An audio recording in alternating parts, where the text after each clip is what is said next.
जिए से खुई नार वहन वारी गाडो हाँ हीड़ो पिरिया धार निबेरियांस न निबेरे तरे भगी किंगरी थल्हा फेरा दे न आणे न ने तब सलाड़ी वते साथ थी। दोस्तों ही वर्जीनिया अमेरिका जे वर्जीनिया स्टेट जे रिचमंड शहर में अमेरिकन हिते सिविल वार लगी हुई जेको जंहिंजे म्यूज़ियम जे अॻियां बीठा आहियूं हिते केॾो नार हले पियो। इहो नार असां त जॾहिं किताबनि में पढ़ंदा हुआसीं त पाकिस्तान पंहिंजे सिंध में जॾहिं असांजे ख़िते में बरे सग़ीर में नार इंट्रोड्यूस थियो त चवनि था त इहे यूरोपियन या रोमन खां या इजिप्शियंस खां मुख़्तलिफ़ जेके राइटर्स आहिनि उहे लिखंदा त उतां खां इहा उते जी क्रिएशन पर आउं दावा कंदुसि त उहा असांजी क्रिएशन आहे। ॻाल्हि कजे थी नार हलियो पियो मूंखे शाह लतीफ़ जो इहो कलाम इहो बैत यादि आयो।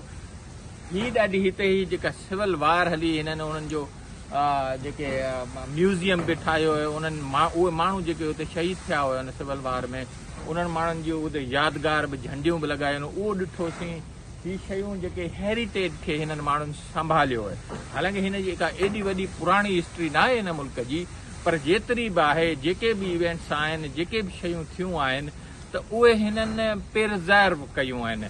ऐं जेकॾहिं असांजे मुल्क ॾांहुं वेंदासीं सिंध में जॾहिं तव्हां ॾिसंदो त शयूं असां जूं बिगड़ी चुकियूं आहिनि। इवन मोहन जो दड़ो जेको आहे न उन जी बि हालति जेको दुनिया ॾिसणु चाहे थी दुनिया जे लाइ तमामु क़दीम जेको ख़ितो आहे उहो उजड़ी चुको आहे। असांजो ॿियो बंभोर ॾिसो पंहिंजो चाहुनि जो दड़ो ॾिसो मतिलबु जेके बि शयूं तव्हां सिंध में ॾिसंदो उमरकोट जो क़िलो ॾिसो रनीकोट ॾिसो उन्हनि जी हालति ख़राबु आहे। हिननि माण्हुनि हिते हिननि जी एॾी वॾी हिस्ट्री न असां 5-6 हज़ार साल पुराणा ई कुझु हज़ार साल बि पुराणा न आहिनि पर हिननि जूं हिननि जी जेका तहज़ीब जो जेको जेके बि थोरो कुझु आहे उहो कीअं संभाले रखी। नार हले पियो नार अजीब आहे जेको पाण वटि नार हूंदो आहे जंहिंमें किंगर लॻंदा आहिनि उहो त न आहे नार पर हीअ हिकिड़ी हेठि रिवर हले पई उन रिवर में मथां पाणी हिकिड़ो हुन छा चवंदा पाड़छो जेको सिंधीअ में चवंदा आहिनि हुन नार जो हुन पाड़छे में हिन में